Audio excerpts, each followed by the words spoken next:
Okay, one of the things we haven't yet focused on is the graphs that are produced with the periods. You've done some labs about this, but we haven't really focused on it on our notes. And so that's what we're going to do today. We're going to take all that information that we have and we're going to look at it in terms of what does that produce on a graph.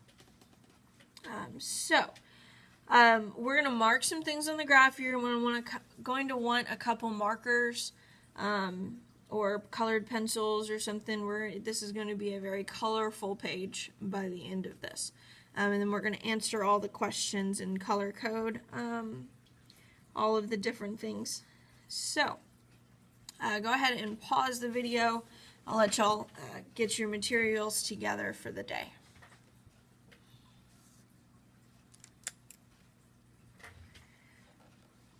Okay, the first thing that we want to look at is the period, and we're just going to kind of go down the whole page.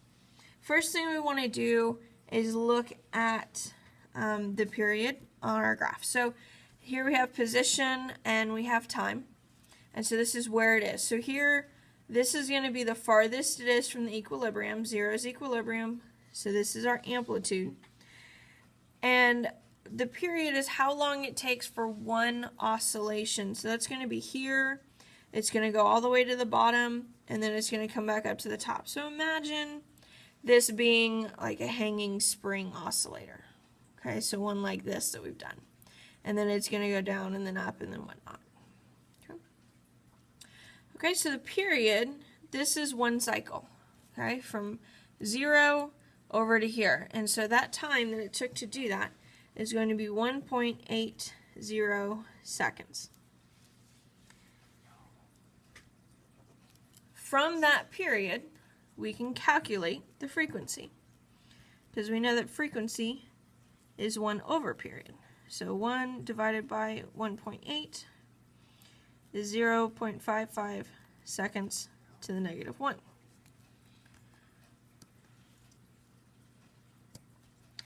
Then from there, we can calculate our angular frequency, because we know from our formula that here's our angular frequency, or you can do this with the period, either way.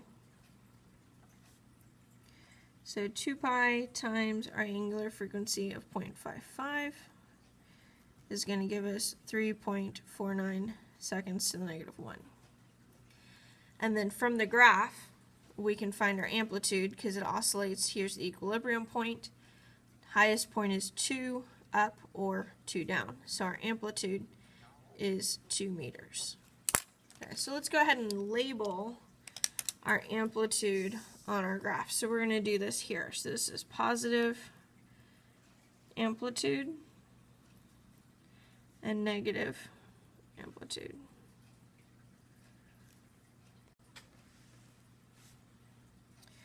Okay, so the next thing we want to do is identify some places in our graph. Okay, so the times at which maximum positive velocity occurs.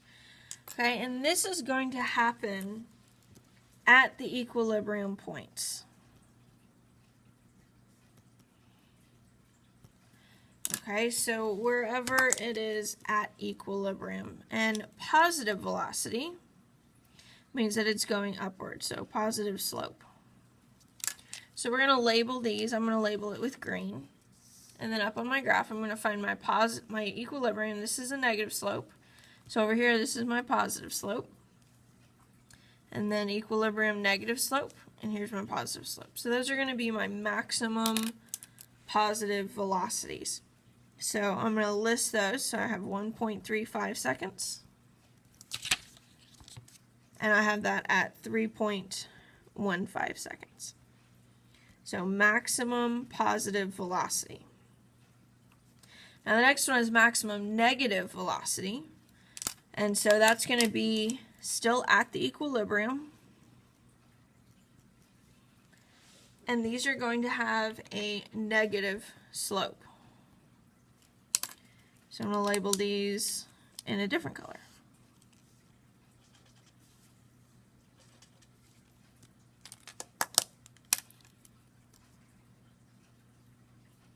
And the zero velocity is going to happen at the amplitudes. and that's positive and negative on those amplitudes. So you got to make sure that you write both.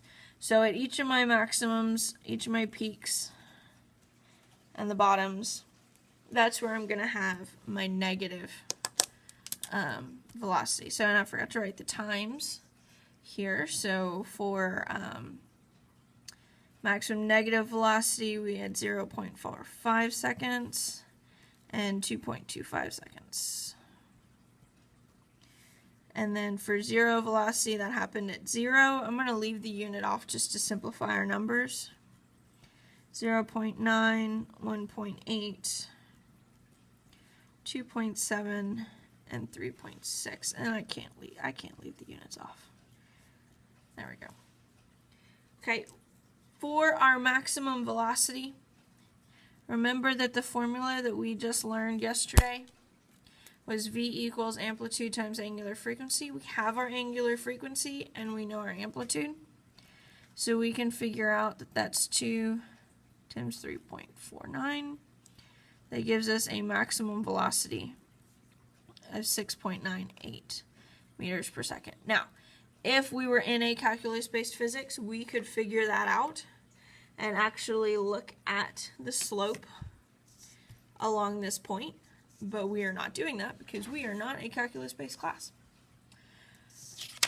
Okay, so the next row is asking us the time at which maximum positive acceleration occurs. So where do we have the maximum positive acceleration, or acceleration in general, is going to be at our amplitudes. Okay, and to get a positive acceleration, then we're going to need to have a negative position or along that negative slope. So that we're going to be looking at a negative amplitude.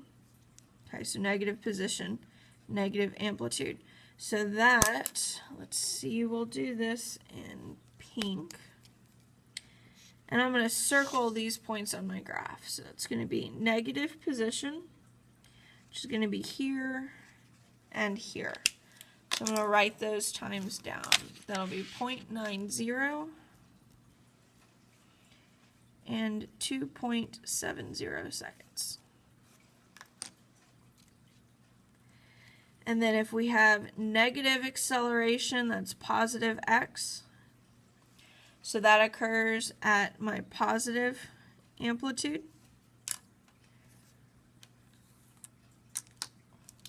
So my colors are going to get a little bit washed together here. So positive amplitude, that's going to be these ones on the top.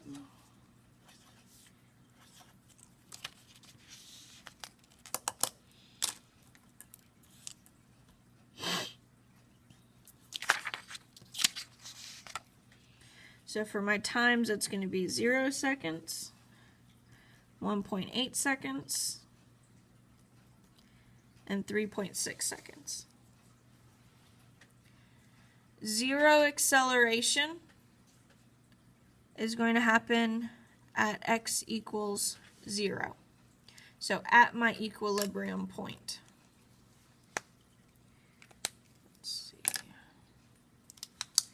I'll use my blue highlighter for this. So that's here.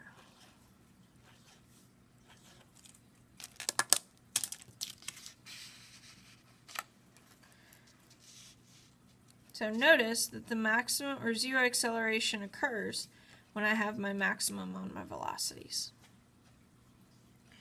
So 0.5 seconds, 1.35 seconds,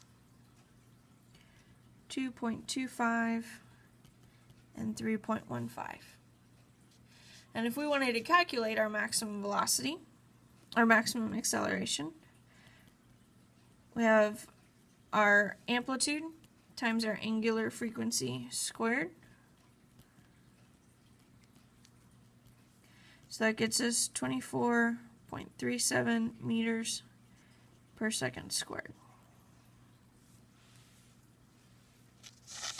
So now we want to look at the energy, and the energy is the most important part. And so we have to consider, okay, where is the position? Because we're looking at two different kinds of energy. We're looking at kinetic energy, and we're looking at spring potential energy. So our kinetic energy is going to be the most when we have a higher velocity, and our spring potential is going to be higher whenever we're farthest from the equilibrium point. So for this one, energy is going to look like this when we are at max velocity. So that means that it's going to be the times for our equilibrium points. So I'm going to write down both of those, and remember, I'm just kind of making our categories here. Remember that since the velocity gets squared, positive and negative doesn't matter. So when we had maximum positive velocity, that was 1.35 seconds and 3.15 seconds. And then our maximum velocity here, 0.45 seconds and 2.25 seconds. The energy is going to be all converted to spring potential when you have zero velocity, or, and it's not an or, but another way to describe it is the maximum amplitude. Okay, and that's going to be this one here. So these are going to be these times. So same colors that I had there. And same times. So 0 seconds, 0.9 seconds, 1.8, 2.7, and 3.6.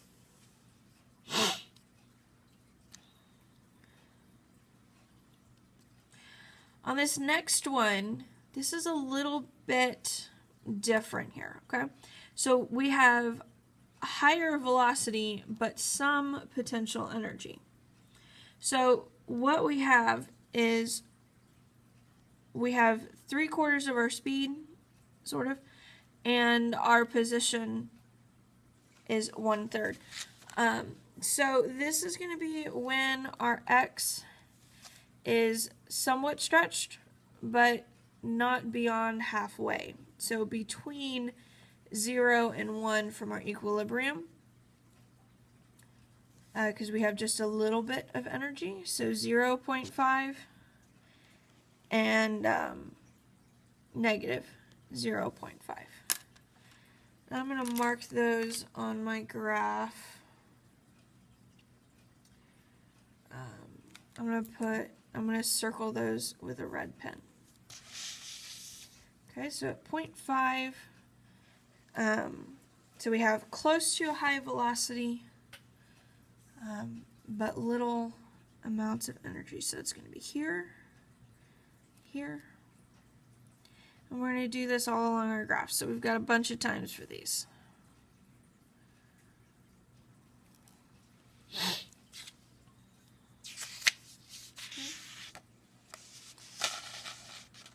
So those times, I'm going to say circled on graph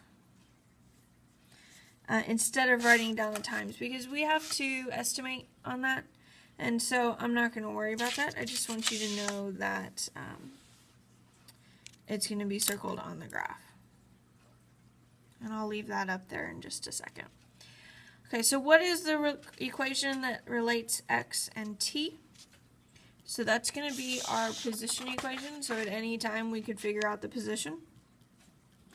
Remember that this is x cosine, and you can do the 2 pi frequency t, or we can do the angular frequency, because remember that this part's angular frequency. So however you want to write it, it's going to end up with the same number.